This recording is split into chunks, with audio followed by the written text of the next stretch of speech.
Hi friends, welcome back to the cooking with Kavi. இன்றைக்கி என்ன video பார்க்க போகிறீங்கன்னா மட்டன் பிரியாணி வீடியோ தான் பார்க்க போகிறீங்க. இவ்வளோ நாள் ஏன் நான் வீடியோ போடலைன்னா எங்கள் பாட்டி இறந்ததுனால என்னால் வீடியோ போட முடியல. இனிமேட்டு நான் வீடியோ கண்டினியூ வரும். வாங்க ஃப்ரெண்ட்ஸ், வீடியோக்குள்ள போகலாம். நம்ம குக்கரில் தான் செய்ய போகிறோம். 50 கிராம் டால்டா எடுத்துருக்கேன்.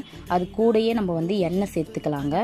பட்டை, கிராம்பு, ஏலக்காய் அந்த எண்ணெயிலே நல்லா வதக்கிட்டு கூட வெங்காயத்தையும் சேர்த்து நல்லா வதக்கிக்கலாம். 3 பச்சை மிளகாய் சேர்த்துக்கலாம், தக்காளி சேர்த்துக்கலாம், புதினா, கொத்தமல்லி இதெல்லாம் நல்லா சேர்த்து நல்லா வதக்கி விட்டுடலாங்க. தம் பிரியாணி மசாலா ஒரு பாக்கெட்டு ஃபுல்லாகவே போட்டுட்டு ரெட் சில்லி கொஞ்சமாக சேர்த்துக்கலாம், அஜினாமோட்டோ சேர்த்துக்கலாங்க. கப் தயிரில் 2 ஸ்பூன் ஊற்றிக்கலாம். இஞ்சி பூண்டு பேஸ்ட் கொஞ்சமாக சேர்த்துக்கலாங்க. அது கூடவே கரம் மசாலா பொடி, உப்பு இதெல்லாம் சேர்த்துட்டு வேக வச்ச மட்டனே நம்ம அதில் சேர்த்துக்கலாங்க. இந்த கப்பில் நான் அரிசி மெஷர்மெண்ட் ஏற்றணும், அதே கப்பில் நம்ம தண்ணி சேர்த்துக்கலாம். அதுக்கப்புறம் அரிசி சேர்த்துட்டு நல்லா கலரி குக்கரை மூடிட்டு ஒரு விசில் விட்டவொடனே எடுத்துக்கலாம்.